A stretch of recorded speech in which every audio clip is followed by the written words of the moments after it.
Tetapi ketika Allah menghendaki lain, maka sebelum hari kematiannya dia mengambil sebagian dari pagar untuk membersihkan gigi di mulutnya.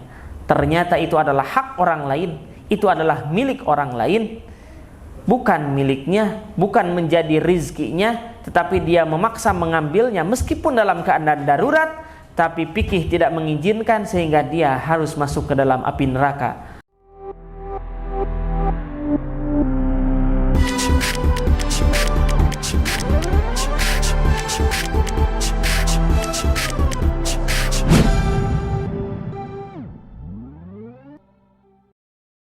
Hadirin sidang Jum'ah yang sama-sama mengharapkan ridha Allah Subhanahu wa ta'ala. Barangkali ada sebagian di antara kita yang jarang melaksanakan sholat. Jangankan sholat fardu, sholat Jumat saja terkadang terabaikan, bahkan ditinggalkan. Apalagi untuk melaksanakan keistimewaan sholat di masjid berjamaah dan awal waktu. Ada pula sebagian di antara kita yang belum fasih membaca Al-Quran, yang sudah barang tentu Al-Quran itu menjadi kunci sejauh mana, sebaik mana dia melaksanakan amal perbuatan dengan ilmunya. Karena sumber ilmu adalah di dalam Al-Quran. Bagaimana kita mengamalkan ilmu yang kita sendiri tidak bisa memahaminya? Bagaimana melaksanakan sebuah pedoman, sebuah panduan yang kita sendiri tidak mampu membacanya? Tetapi tuntutan terbaik daripada Al-Quran adalah mengamalkannya. Meskipun tidak secara langsung kita memahaminya, tapi dari lisan seorang guru, lisan seorang alim, maka berupaya kita menjadi pribadi yang jauh lebih baik. Namun ketahuilah bahwa yang hadir pada kesempatan kali ini atas kehendak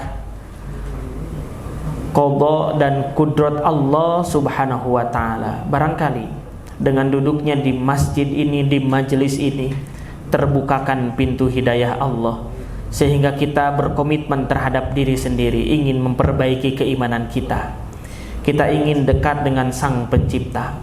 Kita sudah mulai merindukan yang namanya surga, karena tahu hidup di dunia itu tidak selamanya.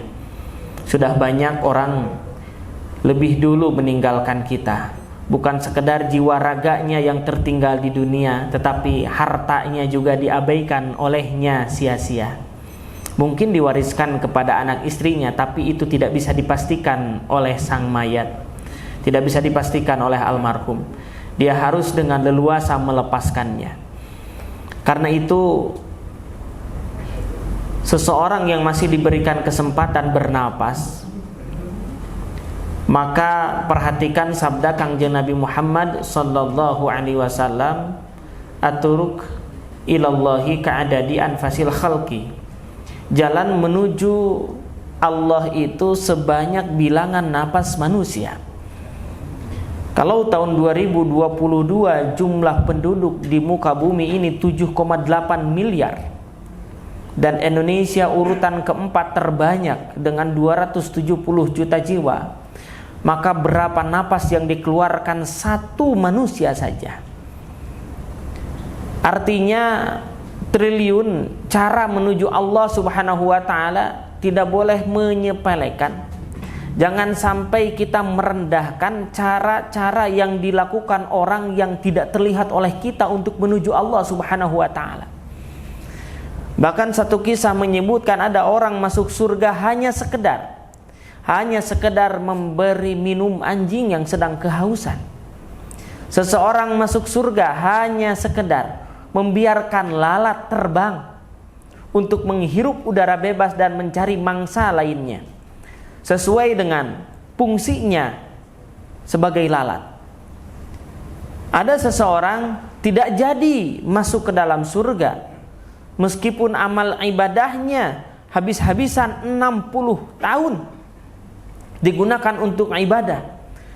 Tetapi ketika Allah menghendaki lain, maka sebelum hari kematiannya dia mengambil sebagian dari pagar untuk membersihkan gigi di mulutnya, ternyata itu adalah hak orang lain, itu adalah milik orang lain, bukan miliknya, bukan menjadi rizkinya, tetapi dia memaksa mengambilnya meskipun dalam keadaan darurat, tapi fikih tidak mengizinkan sehingga dia harus masuk ke dalam api neraka. Na'udzubillah tsumma na'udzubillah. Karenanya bagi kita jalan yang banyak itu perlu ditempuh. Berapa jalan yang harus kita tempuh? Tak harus banyak. Tadi dikisahkan satu jalan saja membuat dia masuk ke dalam surga. Barangkali amalan yang kita dengar, referensinya Al-Quran, referensinya hadis, sudah dituturkan para ulama, banyaknya luar biasa. Tapi kami hanya ingin menyampaikan ada satu kata yang semua orang sering mengucapkannya dan kita pun sering mendengarkannya, tetapi hanya sedikit sekali orang yang benar-benar memahami dan mengamalkannya. Kata ini bisa merubah seseorang menjadi pribadi yang lebih baik, bahkan bisa mendapatkan esensi daripada hidup, yaitu kebahagiaan. Karena orang yang mengamalkan kata ini, istilah ini, terminologi ini, dia bisa melepaskan gangguan-gangguan yang ada di dalam dirinya, yang mengacaukan pikiran dan hatinya, sehingga bisa lebih bahagia. Lantas dia mendapatkan yang disebut dengan kasih sayang Allah subhanahu wa ta'ala. Apa kata ini? Kata ini, istilah ini adalah barokah. Mudah mengucapkannya, definisinya sering didatangkan dengan berbagai macam varian dan berbagai macam keistimewaan, keunggulan. Kita ambil satu saja pengertian dari ulama. Barokah itu adalah ziyadatun fil khair, bertambahnya kebaikan. Semua hal rizki yang kita pahami bahwa rizki itu bukan sekedar harta. Punya keluarga rizki, anak yang soleh rizki, punya pekerjaan rizki, punya jabatan rizki, bisa bernafas rizki, mendapatkan tetangga yang baik rizki, banyak berbagai macam rizki yang Allah berikan. Namun kita kerucutkan, kalau sekiranya rizki itu, bagian daripada rizki kita mendapatkannya berupa harta atau berupa uang, maka seseorang yang memahami barokah, uang tidak dinilai besar dan kecilnya. Maka dia tidak akan melihat siapa yang pendapatnya lebih besar daripada saya, 20 kali lipat dari saya, bahkan 100 kali lipat dari saya. Dia tidak melihat itu. Dan dia juga tidak merendahkan seseorang yang pendapatannya, honorariumnya, fee-nya, komisinya, insentifnya lebih kecil daripadanya. Kenapa? Karena dia tahu pasti bahwa banyaknya harta tidak menjadi ukuran kebahagiaan, karena sudah tahu yang penting barokah. Berarti kalau misalkan kita mendapatkan setiap bulan 5 juta misalkan, itu pun yang 5 juta sudah habis, digunakan untuk kredit ini, untuk cicilan ini, untuk kebutuhan sehari-hari, dari mulai harus bayar listrik, ganti gas, beli beras, isi kuota untuk jajan anak dan lain sebagainya, habis misalkan. Dia tahu uang yang 5 juta itu dalam waktu 1 hari sudah didistribusikan, sudah tidak ada anggaran di dalam sakunya. Dia paham bahwa rizki saya yang 5 juta ini harus barokah, maka dia tetap mengeluarkan zakat malnya. Berapa zakat mal dari rizki yang kita terima 5 juta? Zakat malnya cukup murah, 2,5% dari 5 juta, hanya 125.000. Itu zakat mal. Zakat mal bedakan dengan sedekah. Kalau zakat mal ada asnafnya, 8 asnaf, ada fakir, ada miskin, ada ibnu sabil, ada sabilillah dan lain sebagainya. Tapi kalau sedekah itu bebas disampaikan kepada siapa saja. Nah, yang dikeluarkan itu yang wajib 2,5% apa? Zakat malnya. Dia tahu, dia akan mengupayakan 125.000 jangan diganggu gugat. Saya akan simpan untuk zakat mal atau saya serahkan kepada amilin setiap bulan. Kenapa? Karena berdasarkan hitungan zakat 85 gram emas, 5 juta itu sudah termasuk nisab zakat. Maka dia perhatikan itu. Kenapa? Karena dia tahu harta yang barokah adalah harta yang membuat dia memahami esensi daripada hidup, harus memenuhi dua unsur. Unsur amanu yang pertama, dan yang kedua unsur wa amilus shalihat. Unsur amanu adalah dia lebih dekat kepada Allah sebagai sang pencipta, dan unsur wa amilus shalihat, dia harus ada upaya bermanfaat bagi manusia sekitarnya.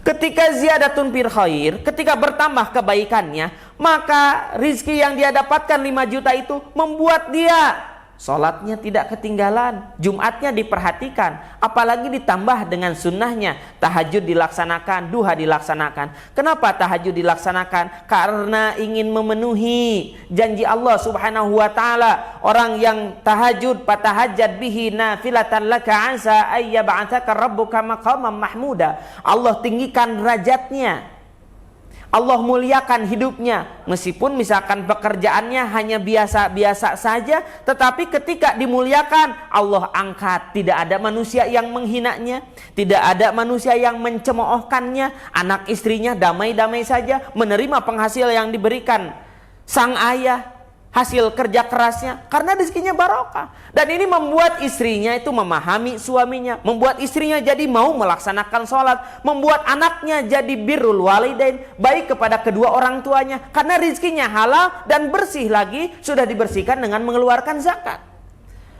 Maka rezeki yang barokah itu membuat dia ingin bertambah kompetensi agamanya, menambah ilmu agamanya, ingin mengkaji Al-Quran, mempelajari Al-Quran. Hatinya semakin legowo, semakin menerima bahwa saya ketika posisi saya sebagai seorang karyawan diutuh etah ku pimpinan adalah hal yang biasa.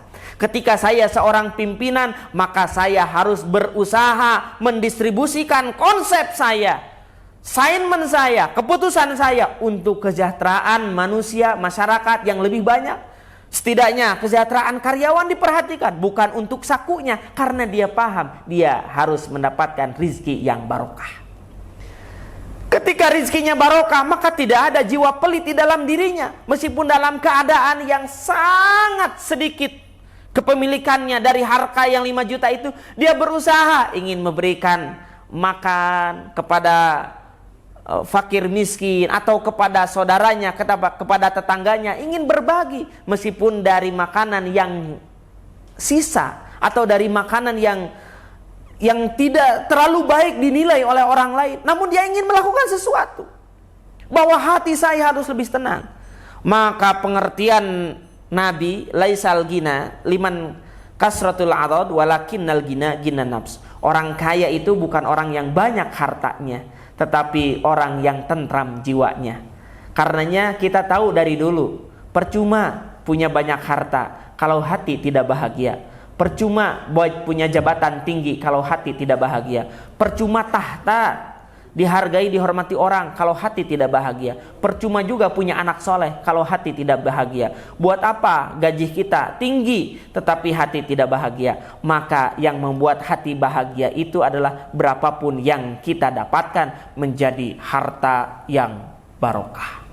Maka insya Allah semua yang hadir di tempat ini atas izin Allah subhanahu wa ta'ala berusaha mengamalkan konsep daripada barokah ini, berusaha menjadi pribadi yang lebih baik. Maka insya Allah bukan besar kecilnya yang kita terima, tetapi yang kita terima dijadikan potensi kita untuk bersyukur kepada Allah subhanahu wa ta'ala, karena yang penting barokah insya Allah. Amin ya Allah ya rabbal alamin.